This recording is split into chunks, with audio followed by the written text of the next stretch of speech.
Cigarbox Willie likes septuplets. Do you know what a septuplet is?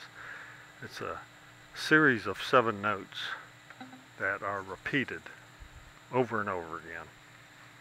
Okay, and here's what we're going to do. We're going to play this in the key of F, and we're going to be in the first position, which is kind of like an F down here anyway. And we're actually going to play this in the first and the second position. Remember, this is your chord for the second position. It's like an open D7 moved up. And we're going to do this here. We're going to go. Let me put this in a song first, in context, so that you can hear what we're going to do. You know.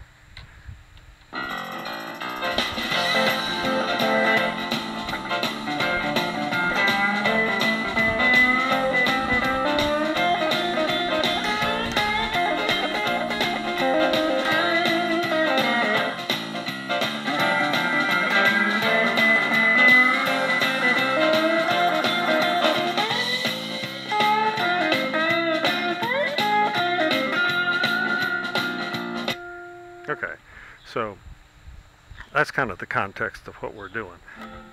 And this is kind of a funky way to play kind of country or blues type stuff.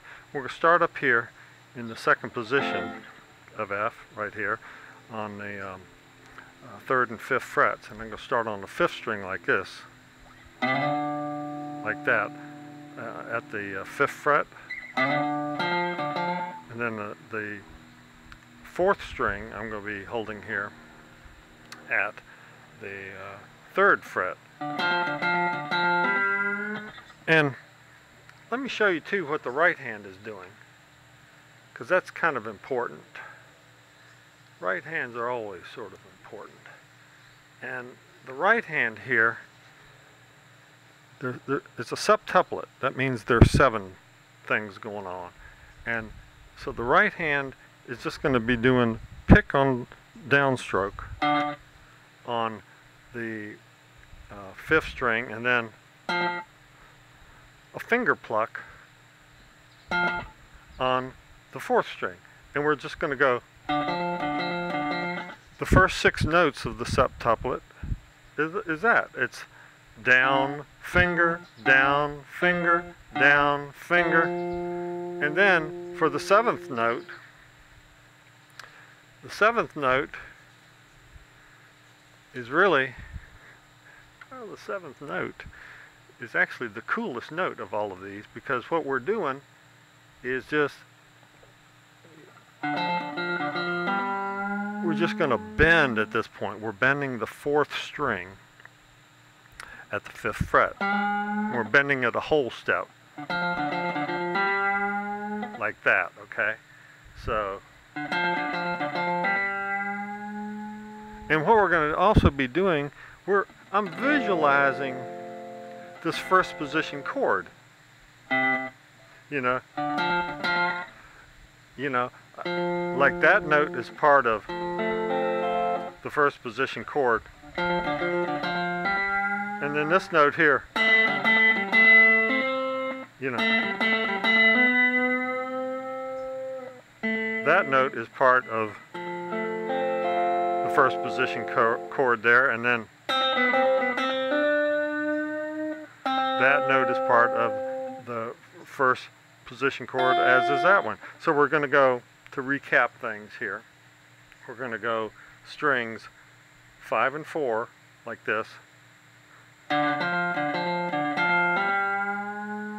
bending it up a whole step, and then we're going to go strings 3 and 4, and then we're bending that on the 3rd string at the 4th fret, and then we're going to go to strings 2 and 3 like that.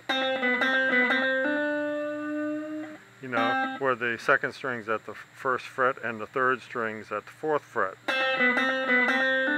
and we're bending at the 3rd fret. And we're just doing a half step of bend there. Make it sound sort of Jerry Garcia-ish, you know. You know who Jerry Garcia is? You better find out soon. Find out by 3 o'clock. So we're going to go. And then we're going to go strings 1 and 2. Same frets, 1st and 4th fret. And we're going to bend that one, probably a whole step at the 3rd fret. And you notice how I'm using 2 fingers to bend? Because 2 fingers, it's always good to bend with 2 fingers. A lot of guys say I'm too manly to bend with 2 fingers. I only need 1. But 2 fingers do a couple things. One is it gives you more stability when you bend. And number 2, you can be a lot more accurate. And number 3, you have more strength with the 2nd finger. Okay, so you have strength in numbers.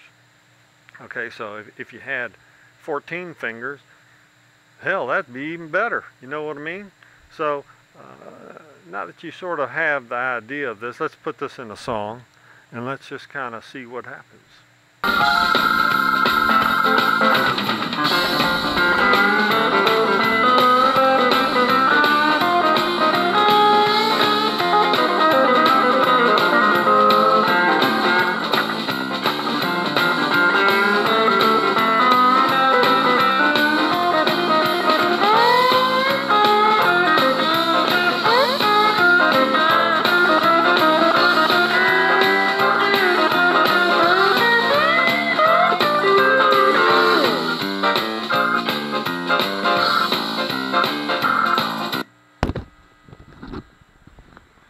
See what I'm talking about? You know what I'm talking about. Fun with septuplets. Smoking.